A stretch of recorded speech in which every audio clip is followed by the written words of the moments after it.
नमस्कार दोस्तों, मेरा नाम है सोनू निगम और आप देखना शुरू कर चुके हैं सेंटर फॉर सोशल स्टडीज़ की वीडियो। ये video D political science regular colleges के जो सेमेस्टर 5 का पेपर नंबर, ये जो आपका क्लासिकल पॉलिटिकल फिलोसफी है उसके बारे में है ये। और इस वीडियो से ही इस पेपर का सिलेबस शुरू हो रहा है। सिलेबस के बारे में आपको पता ही है कि एक यूनिट है टेक्स्ट एंड इंटरप्रिटेशन की।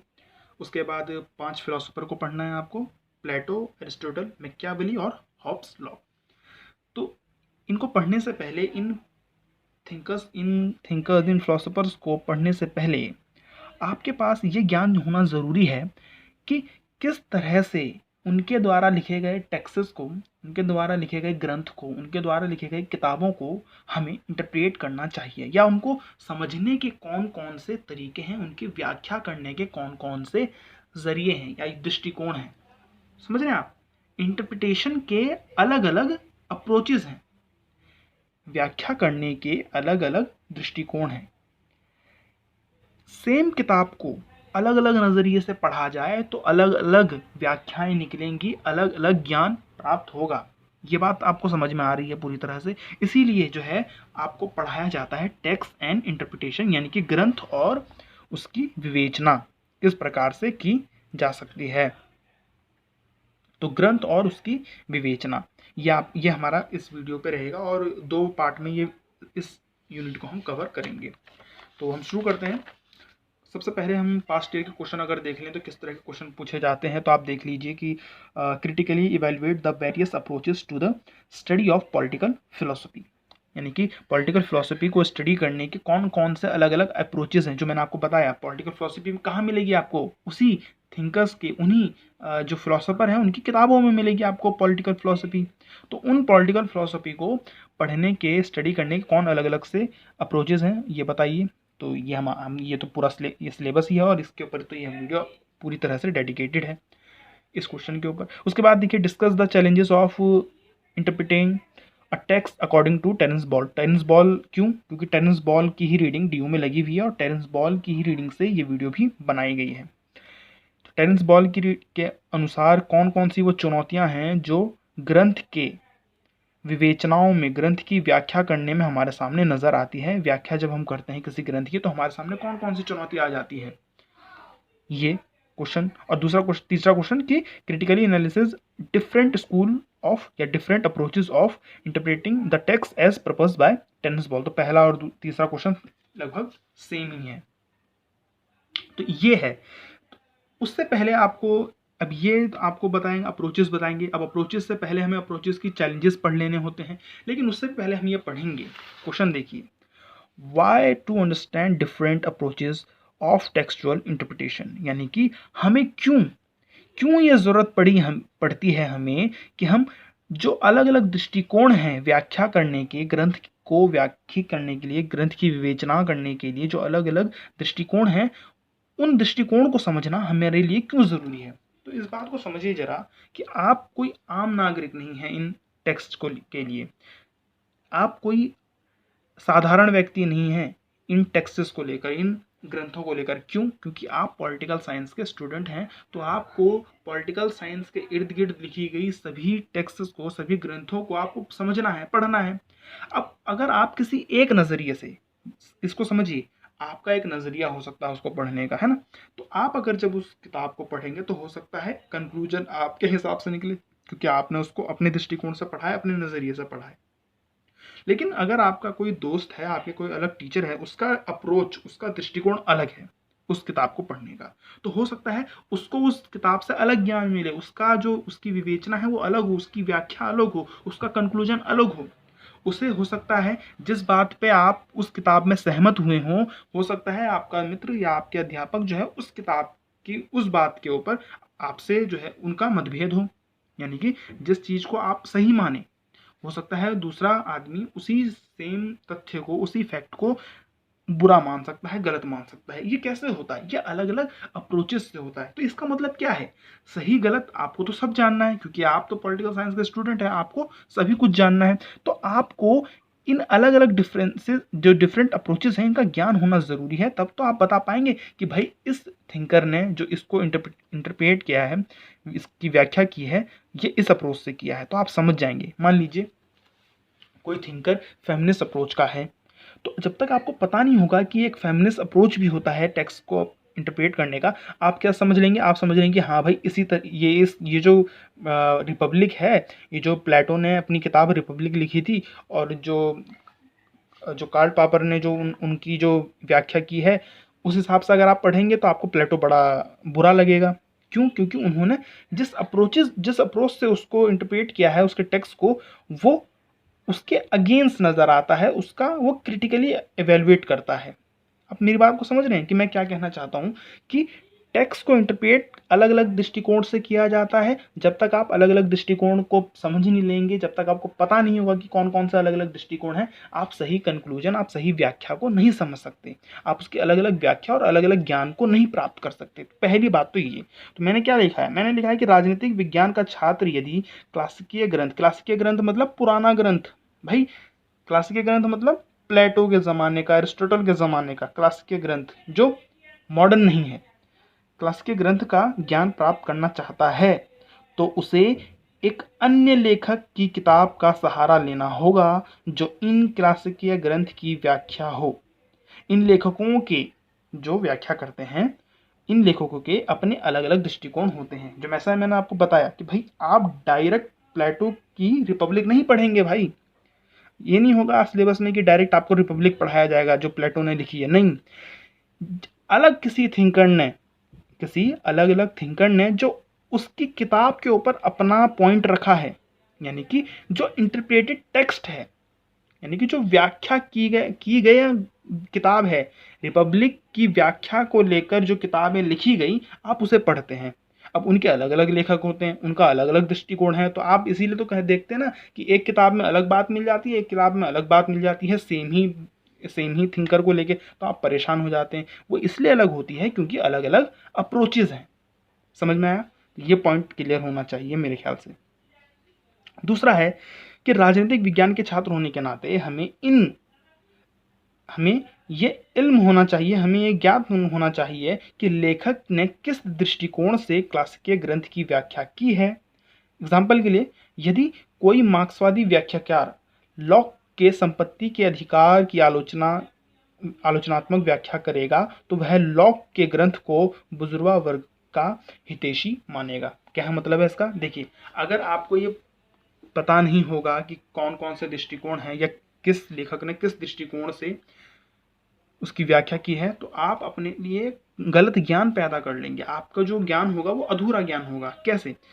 देख, जैसे एग्जाम्पल में मैंने दिया है आपको कि भाई, जो अगर आप किसी मार्क्सवादी व्याख्याकार, किसी मार्क्सवादी लेखक के द्वारा लिखी गई जो लॉक की संपत्ति का अधिकार, लॉक ने जो संपत्ति का अधिकार का जो सिद्धांत दिया, उसकी व्याख्या अगर आप किसी मार्क्सवादी व्याख्याकार से सुनेंगे, तो उसको आपको क्या लगेगा कि लॉक जो है वो सिर्फ अमीर लोगों का हितैषी है, सिर्फ अमीर लोगों को जो है फेवर में लेता है, अमीर लोगों के लिए काम कर रहा है। तो आपकी एक परसेप्शन बन जाएगा आपको लॉक के लिए कि भाई लॉक तो बड़ा खराब आदमी है, सिर्फ अमीर आदमी की सोचता है।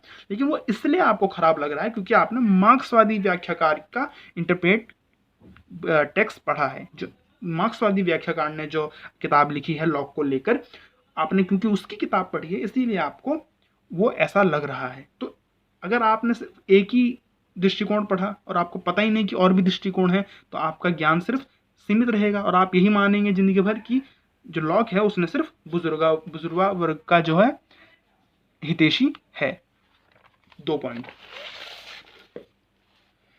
तीसरा पॉइंट, यदि छात्र को यह पता हो कि वह जिस पुस्तक के सहारे क्लासिकीय ग्रंथ को समझने का प्रयास कर रहा है उसका दृष्टिकोण क्या है, यानी कि लेखक का दृष्टिकोण क्या है, तो एक छात्र उस लेखक या विचार द्वारा की गई ग्रंथ की व्याख्या से मिलने वाले द्वितीयक ज्ञान, यानी कि सेकेंडरी नॉलेज, जिसमें दृष्टिकोण के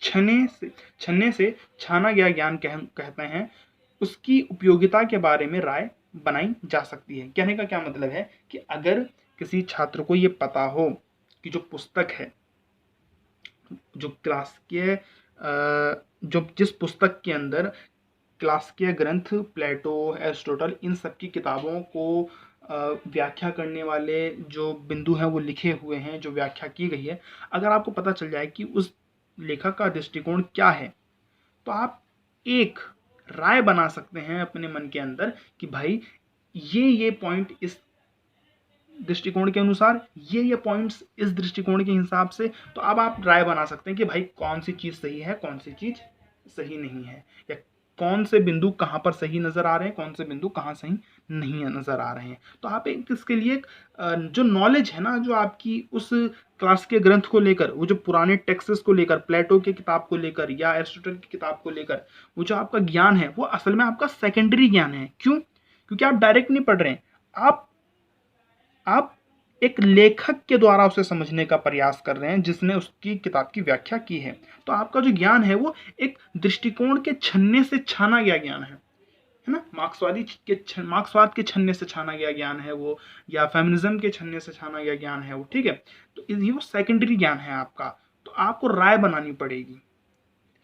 चौथा पॉइंट, यदि छात्र को विभिन्न दृष्टिकोण का ज्ञान होगा तभी वह एक क्लासिक ग्रंथ पर की गई अलग अलग दृष्टिकोण की व्याख्या से सही समझ बना सकेगा। यानी कि अगर उसे अलग अलग दृष्टिकोण का ज्ञान होगा तभी जाके वो अलग अलग दृष्टिकोण से जो व्याख्याएं निकली है, तो एक समाहित ज्ञान, एक सर्व समाहित ज्ञान, एक ज़्यादा एक्यूरेट नॉलेज वो बना पाएगा। उस दृष्टिकोण से उन सारे दृष्टिकोण को मिला जुला एक नया ज्ञान वो बना पाएगा। अर्थात दो से ज़्यादा व्याख्याओं के सहारे ग्रंथ के प्रति सच्ची समझ तैयार होती है। इसलिए ग्रंथ की त्रिकोणीय व्याख्या, अलग अलग दृष्टिकोण को पढ़ना जरूरी है। यानी कि त्रिकोणीय व्याख्या मतलब आपको चारों तरफ से पढ़ना किताबों को, फेमिनिज्म के अप्रोच से भी पढ़ना है, आपको टोटलिटेरियन अप्रोच से भी पढ़ना है, आपको मार्क्सिज्म अप्रोच से भी पढ़ना है, आपको लिबरल अप्रोच से भी पढ़ना है। तो जब आप चारों तरफ से, इसे क्या कह रहे हैं, त्रिकोणीय व्याख्या कहते हैं। इसे क्या कहते हैं? त्रिकोणीय व्याख्या, अलग अलग दृष्टिकोण से पढ़ना। तो इससे क्या होगा, आपके एक जो समझ बनेगी वो सच्ची समझ होगी, नॉलेज, वेल नॉलेज होगा।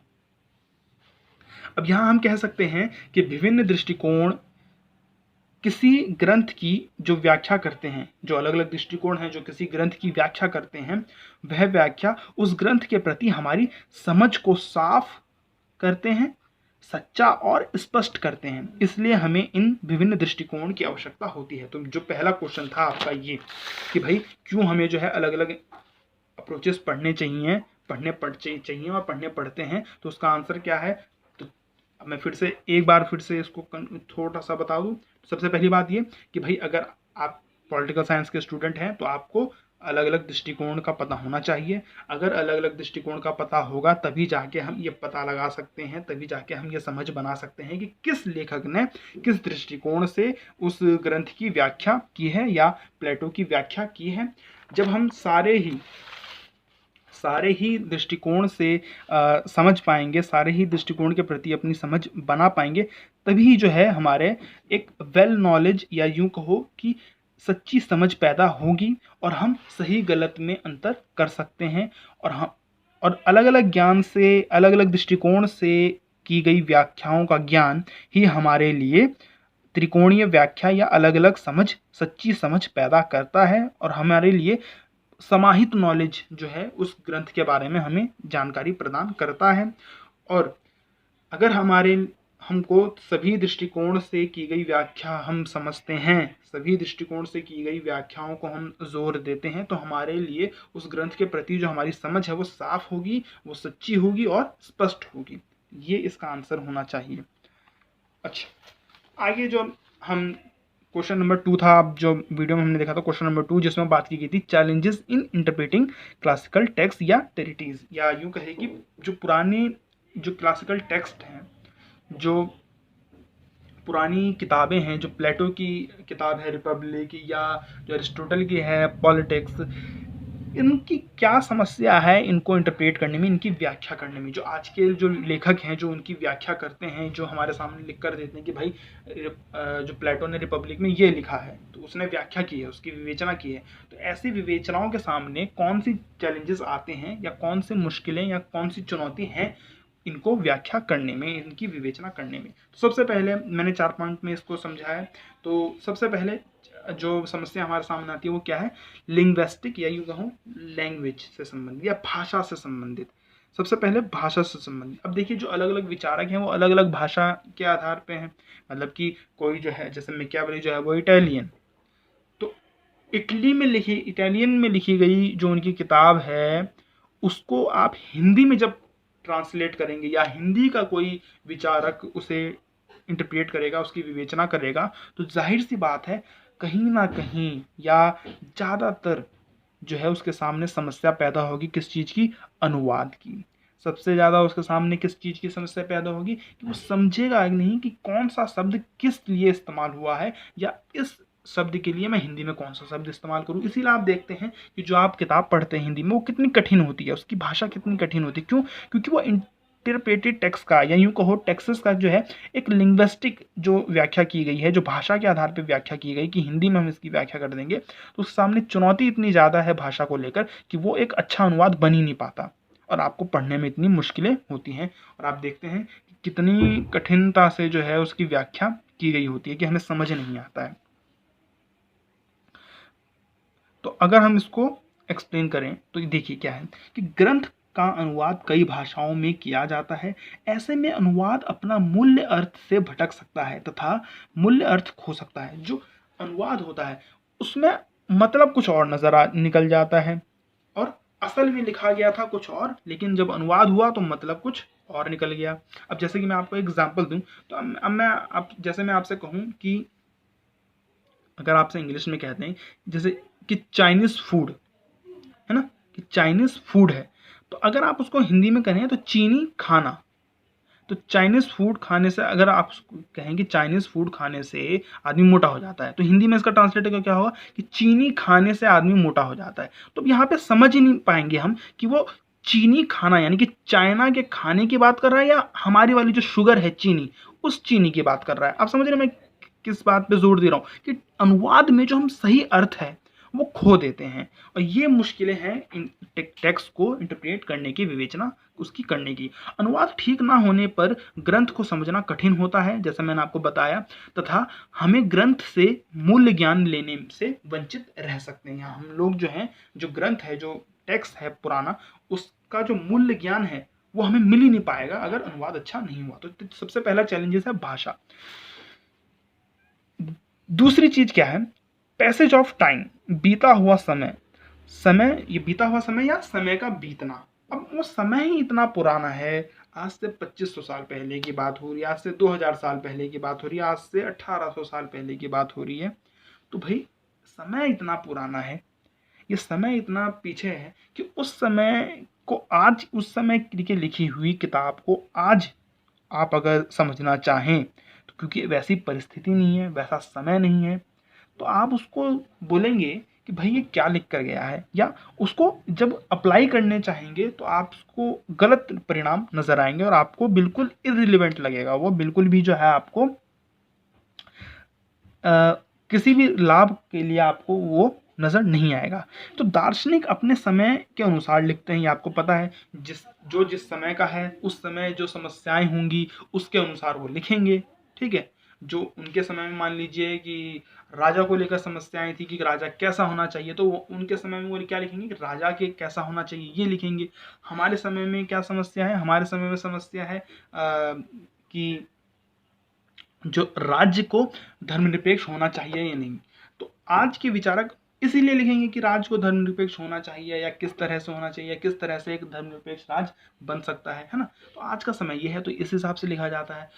उस समय का जो समय होगा उस हिसाब से लिखा गया होगा। तो जो मौजूदा समय काल से बिल्कुल अलग था, पुराना समय आज के समय से बिल्कुल अलग है। आज से 3000 साल पहले या 4000 साल पहले या यहाँ तक कि 400 साल पहले का जो समय है, उससे वहाँ के लिखे हुए जो ग्रंथ का जो समय है वो आज के समय में बड़ा अंतर है।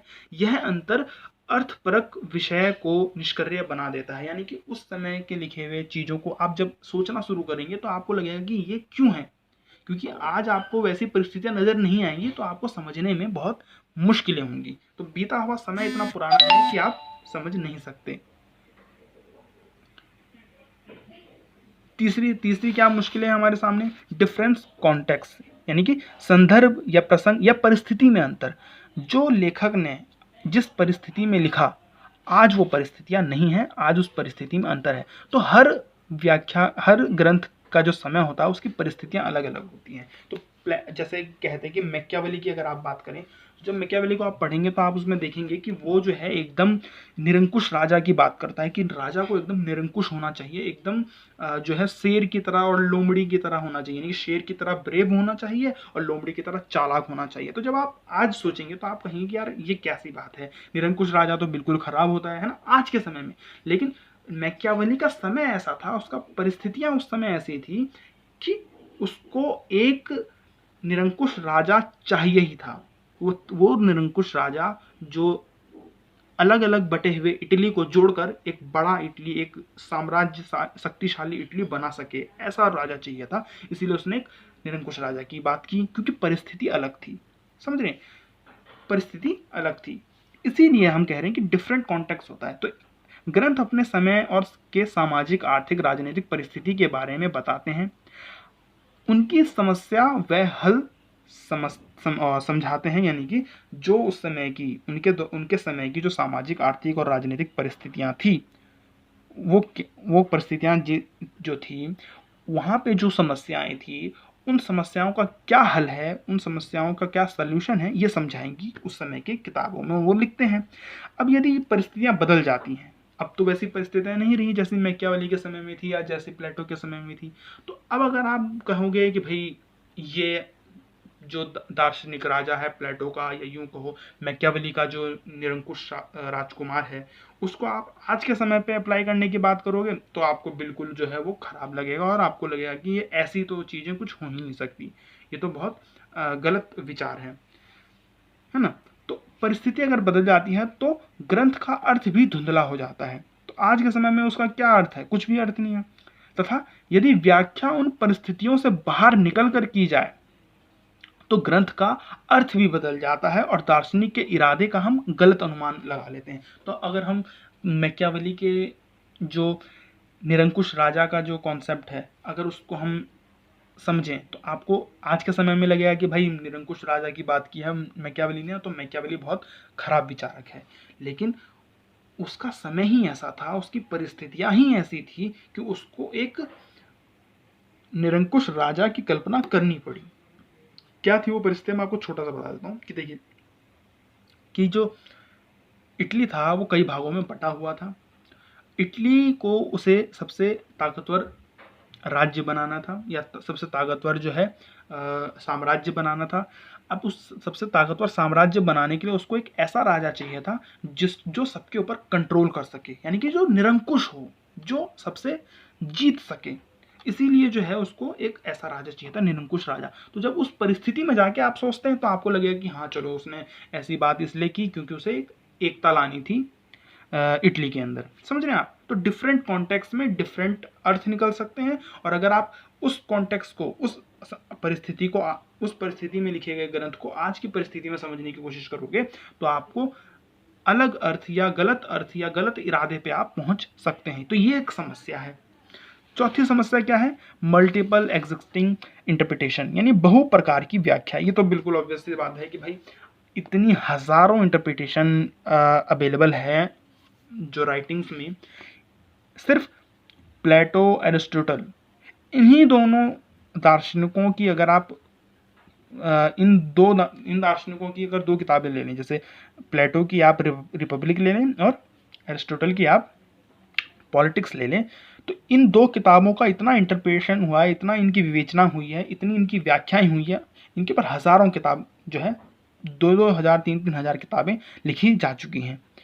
तो इतने सारे इंटरप्रिटेशन हैं कि आप समझ ही नहीं पाएंगे और आप जो है इतने खो जाएंगे उन व्याख्याओं में कि आपका एक ज्ञान कंक्लूजन निकालना बिल्कुल नामुमकिन सा लगता है। मैंने कहते हैं ना कि जब आपके पास बहुत सारे जब वो कहते हैं ना आपकी जिसके पास जो है बहुत सारा खाना होता है वो भूखा ही रह जाता है, वो सोचने में ही समय निकाल देते कि क्या खाऊं क्या खाऊं क्या खाऊं।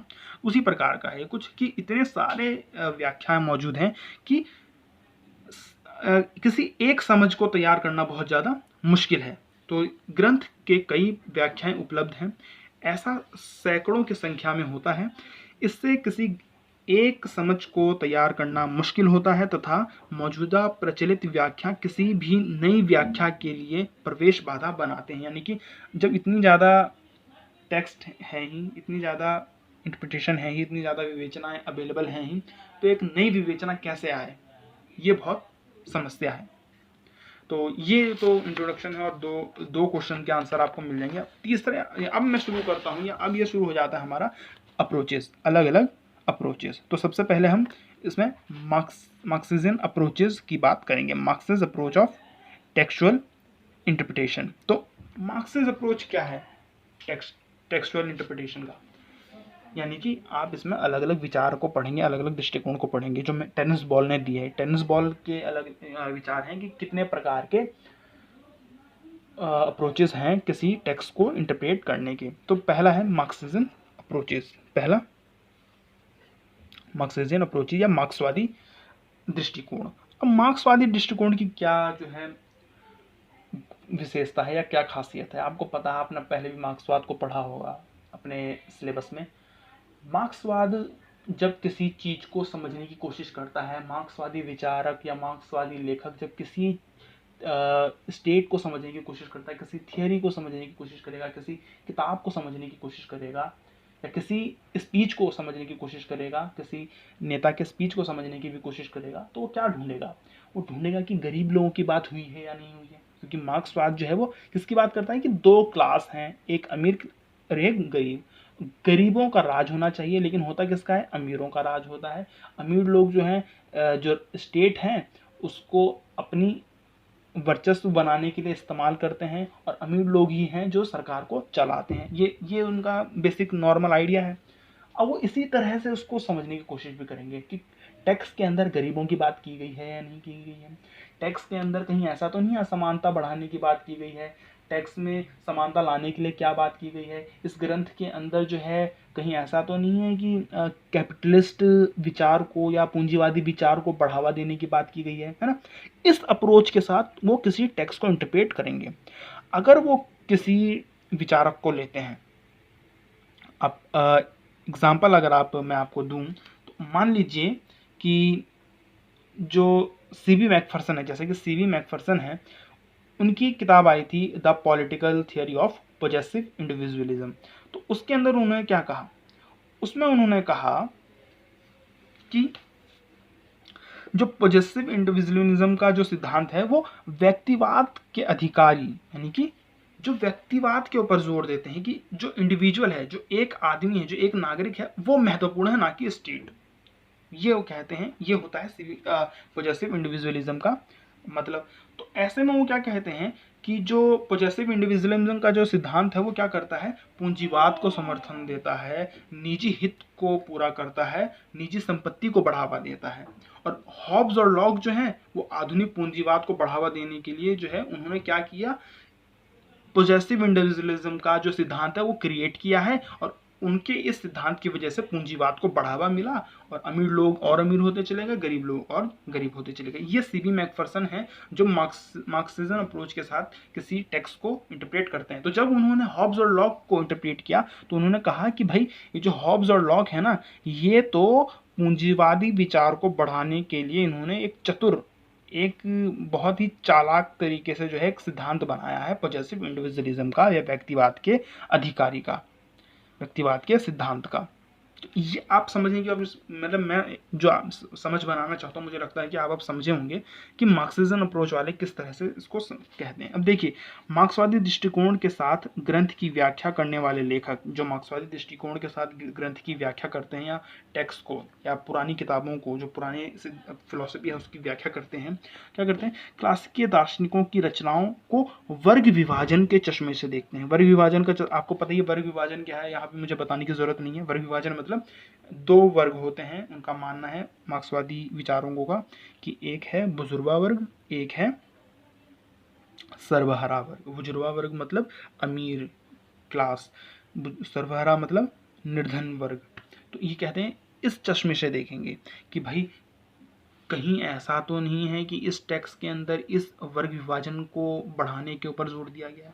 वो देखते हैं कि उत्पादन के साधन किसके पास हैं, यानी कि जो फैक्टर जो है, जो प्रोडक्शन फैक्टर है वो किसके हाथ में है, जो वर्ग संघर्ष है वो कितना कैसा है, शक्ति की संरचना किसके पास है या शक्ति किसके हाथ में है। इस संदर्भ से जो है वो इस आइडिया के साथ, इस चश्मे के साथ वो जो है किसी भी टेक्स्ट को पढ़ने की, समझने की कोशिश करेंगे। इससे पता क्या लगता है? इससे पता लगता है कि धनी वर्ग ने किस प्रकार निर्धन वर्ग का शोषण किया है और उत्पादन के साधन किसके हाथ में है ना, ये पता लग जाएगा उन्हें। तो जब वो पढ़ेंगे किसी टेक्स्ट को तो बता देंगे कि भाई इसके अंदर जो है निर्धन व्यक्तियों की जो है दबाने की या निर्धन व्यक्ति के दमन का जो है एक सिद्धांत दिया गया है। ये जो इनके अंदर सिद्धांत है वो निर्धन व्यक्ति के खिलाफ है, तो यहाँ पे शोषण हो रहा है।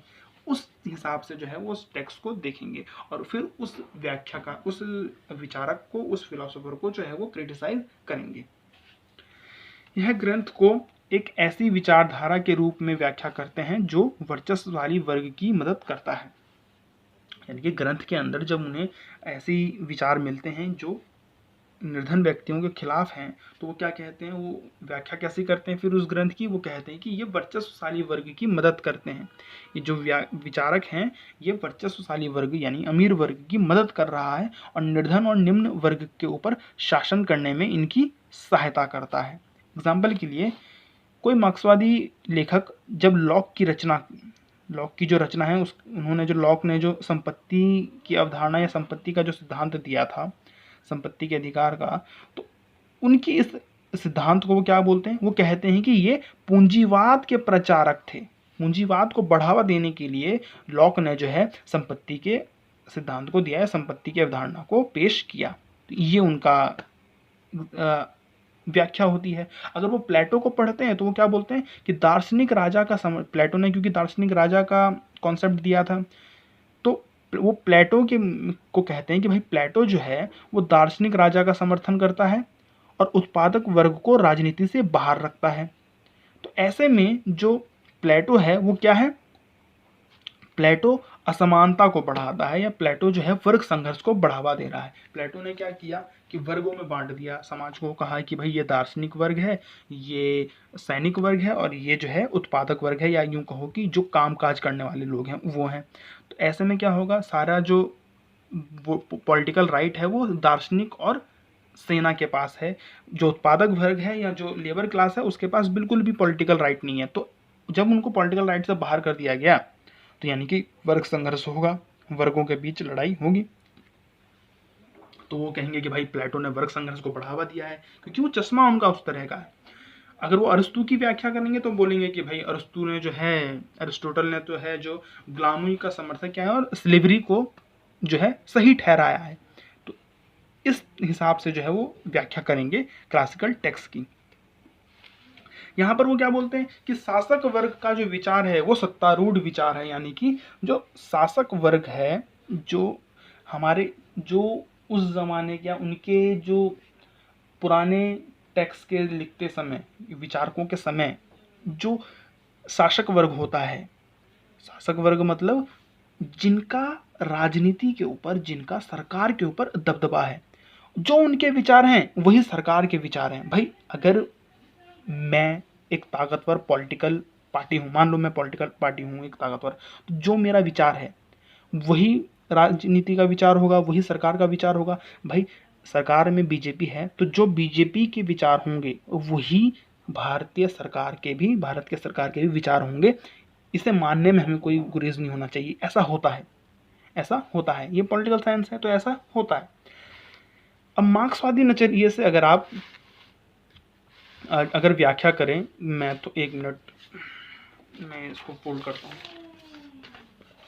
अब अगर मार्क्सवादी विचार से व्याख्या हो रही है तो फिर वो क्या है कि मार्क्सवादी नजरिए से की गई ग्रंथों की व्याख्या क्लासिकल रचना को एक शक की निगाह से देखती है, जिसमें वह ग्रंथों को एक ऐसी रचना के रूप में पेश करते हैं जो उस समय के शासक वर्ग की विचारधारा को फैलाने का काम करते हैं। यह ग्रंथ को बेनकाब करते हैं तथा, अब एक बात समझो, इससे पहले आगे बढ़ने से पहले कि मार्क्सवादी विचारधारा क्या कहते हैं, मार्क्सवादी विचारक क्या कहते हैं कि भाई ये जो पुराने ग्रंथ लिखे गए हैं ना, ये असल में उस समय के जो ताकतवर लोग थे उन्होंने इन लेखकों को पैसा दे दे के लिखवाया है, और उन लेखकों ने ऐसी ऐसी बातें लिखी हैं कि जिससे इन अमीर लोगों का, इन ताकतवर लोगों का फायदा हो और ये हमेशा जो है राजनीति में ऊपर रहें और बने रहें, ये उन्होंने लिखा।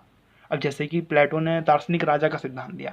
अब दार्शनिक राजा में जो उन्होंने कहा कि भाई दार्शनिक राजा बनाने के लिए जो आपने एक थियरी दिया या एक सिस्टम तैयार किया है एजुकेशन का, उसको वही लोग पार कर पाएंगे जो पहले से ताकतवर हैं या पहले से समझदार हैं। तो ऐसे में उन्होंने कहा कि प्लेटो ने इसलिए लिखा वो क्योंकि प्लेटो जो है उस समय के जो ताकतवर घराने थे, जो ताकतवर परिवार थे, उनको हमेशा किंग बनाए रखना चाहते थे। जैसे मार्क्स इसे क्या कहते हैं, मार्क्स इसे कहते हैं द इल्यूजन ऑफ द पोथ, इसलिए इसे कहते हैं युग का भ्रम। यानी कि इसका अर्थ यह है कि मार्क्सवादी जो विचारक हैं वो ग्रंथों को दुष्प्रचार का साधन मानते हैं, कि दुष्प्रचार किया है इन लोगों ने उस जमाने में और उस समय के ताकतवर लोगों की मदद की है राजनीति में बने रहने में। यह मैंने आपको एग्जांपल दिया था, जैसे कि मार्क्सवादी विचारक सीबी मैकफर्सन है। अच्छा, मैंने यहाँ पे कई सारे मार्क्सवादी विचारक के नाम लिखे हुए हैं, देख लीजिए। जो मार्क्स हैं, एंगल्स हैं, लेनिन हैं, ट्रॉट्स्की हैं, और लुकास हैं, ग्राम्स्की हैं, सीबी मैकफर्सन हैं। तो सीबी मैकफर्सन का मैंने आपको एग्जांपल दिया कि सीबी मैकफर्सन ने एक किताब लिखी था political theory of possessive individualism 1962 में। तो उन्होंने ये किताब मार्क्सिज्म अप्रोच के साथ लिखी थी, मार्क्सवादी दृष्टिकोण के साथ लिखी थी। मैंने इसमें आपको बताया कि उन्होंने इसमें हॉब्स और लॉक को क्रिटिसाइज करते हुए जो उनका पॉजेसिव इंडिविजुअलिज्म का जो सिद्धांत था हॉब्स और लॉक का, उसको टारगेट करते हुए लिखा कि भाई इन दोनों विचारकों ने, हॉब्स और लॉक ने, ये जो सिद्धांत दिया है ये असल में पूंजीवाद को बढ़ाने के लिए दिया है, क्योंकि इसमें क्या कहा गया है कि संपत्ति का अधिकार होना चाहिए। तो संपत्ति का अधिकार अगर होगा तो जो संपत्ति है, जो संपत्ति जिसके पास रहेगी वो तो और संपत्ति तैयार कर सकता है, और ऐसे में वो हमेशा जो है राजनीति पे हावी रहेगा और पूंजीवाद को बढ़ावा देता रहेगा। तो पूंजीवाद को बढ़ावा देने के लिए उन्होंने कहा कि इन दोनों विचारकों ने दुष्प्रचार किया है, ये विचार दिया उन्होंने।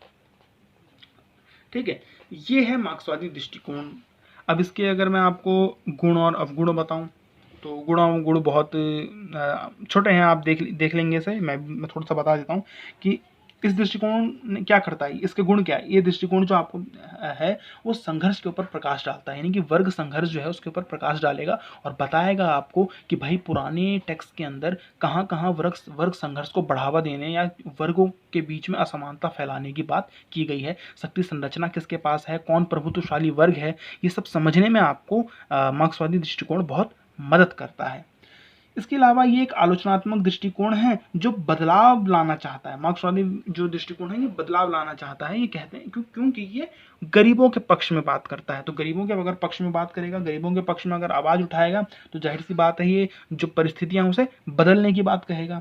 जैसे कि आपको पता ही है वो तो क्रांति की बात करते हैं मार्क्सवादी विचारक। तो यह एक विचारधारा बनाती है जो निम्न वर्ग पर उच्च वर्ग के प्रभुत्व को शोषणकारी मानती है और इसे खत्म करने की बात कहती है। तो ये एक ऐसा दृष्टिकोण बनाती है, एक ऐसी समझ पैदा करती है, एक ऐसी व्याख्या देती है जिसमें ये हमारी एक विचार है, हमारा जो है एक ऐसी समझ बनेगी जिसमें हम ये सोचेंगे कि भाई नहीं, गलत है, गरीब लोगों का शोषण गलत है और गरीब लोगों के ऊपर जो उच्च वर्ग का, निम्न वर्ग के ऊपर जो उच्च वर्ग का प्रभुत्व है वो शोषणकारी है और इसे खत्म करना चाहिए। अब इसके अवगुण क्या है। अब सबसे पहला अवगुण तो ये है कि ये वर्ग संघर्ष की इतनी ज़्यादा बात करता है, ये क्लास डिवीजन की इतनी ज़्यादा बात करता है कि जो बाकी एस्पेक्ट्स हैं, जो बाकी समस्या है वो छिप जाती है। एक तो इसका ये समस्या है।